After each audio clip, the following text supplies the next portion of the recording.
Assalamualaikum warahmatullahi wabarakatuh. Sampurasun. Tepang deui sareng Bu Nunik di kelas Bahasa Sunda di kelas 8. Dina danget ieu urang neraskeun pembahasan anu kamari nyaeta ngeunaan pakeman basa. Dinten ieu urang ngabahas jenis-jenis pakeman basa salajengna. Begituna kasadayana wilujeng ngadangukeun wilujeng nyatet materi anu bade disampaikeun. Jenis salajengna dina pakeman basa nyaeta urang ngabahas cacandraan. Naon sih ari cacandraan teh? Cacandraan nyaeta caritaan nu ngagambarkeun kaayaan nagara jaga atawa dina zaman anu kasorang. Panataan kana pasipatan tempat anu dibalibirkeun. Nah, di sini sudah ada beberapa contoh tentang cacandraan. Contoh cacandraan yang digambarkan adalah kotanya ya. Bisa juga tadi di penjelasan mengenai gambaran sebuah negara atau kota. Di sini yang Ibu jadikan contoh adalah kota-kotanya yang ada di Indonesia. Contoh yang pertama yaitu Bandung Heurin ku Tangtung. Sukapura ngadaun ngora. Contoh yang ketiga, Sumedang ngarang-rangan. Cianjur katalunjuran. Galunggung ngadeg tumenggung. Pangandaran andar-andaran. Wanayasa macangkrama. Banagara sor katengah. Cacandraan yaitu menggambarkan sebuah kota atau negara, tapi bukan berarti menggambarkan ciri khas dari sebuah kota. Misalnya contoh Bandung kota kembang, Cirebon kota udang. Tidak seperti itu ya, tapi lebih ke keadaannya, bukan ciri khasnya.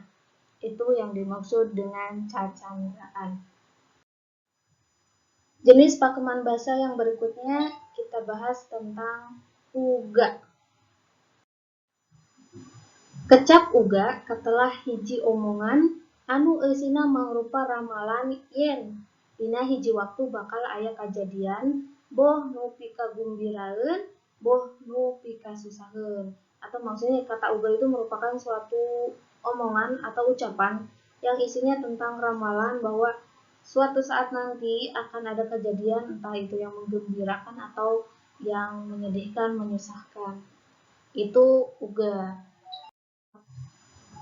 Nah, di sini sudah ada contoh dari uga. Uga sendiri adalah ramalan yang disebutkan oleh orang tua zaman dulu kepada anak cucu cicitnya yang akan melanjutkan kehidupannya di masa yang akan datang. Jadi perkataan ini adalah perkataan orang tua zaman dulu kepada anak cucu cicitnya. Contoh yang pertama, jaga mah barudak, saja jalan bakal disaungan.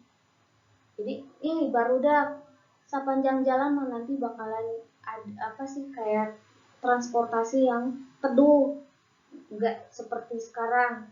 Ya buktinya ada kereta api.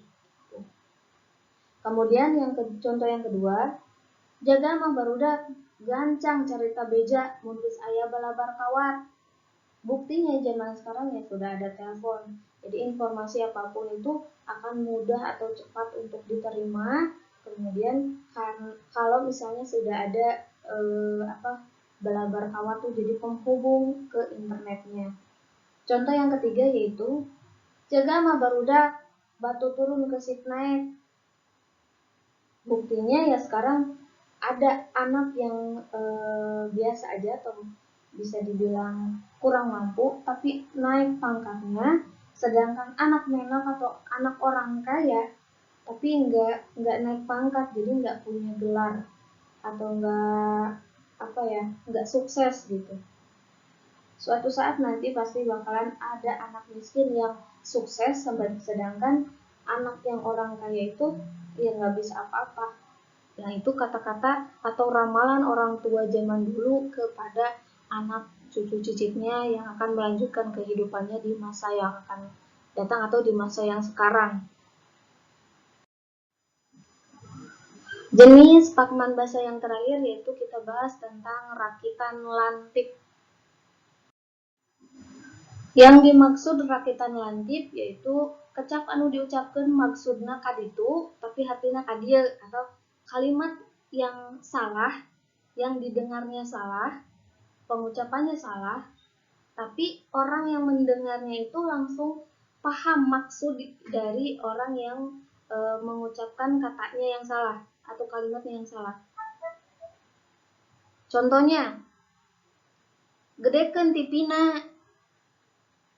Ketika orang mengatakan kalimat seperti itu dan si pendengar menyebutkan seperti itu, si pendengar langsung paham maksud dari ucapan dari si pengucap, yaitu bukan TV-nya yang dibesarkan tapi suaranya yang dimaksud. Contoh yang kedua, abi hoyong asup TV.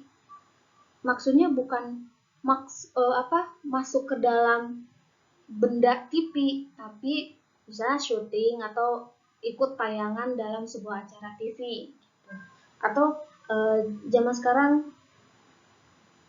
angkat dong teleponnya, bukan teleponnya yang diangkat kemudian diangkat ke atas, tapi maksudnya diterima panggilannya.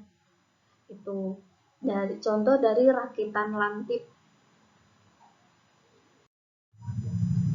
Nah, barudak sadayana alhamdulillah materi ngenaan tentang pakeman bahasa sudah selesai sampai jenis yang terakhir. Mudah-mudahan apa yang Ibu jelaskan dari materi tentang pakeman bahasa ini bisa dipahami. Walaupun misalnya memang ada kekurangan, mohon dimaafkan.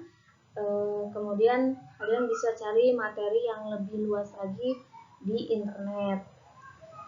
Ibu tutup untuk materi ini. Wassalamualaikum warahmatullahi wabarakatuh.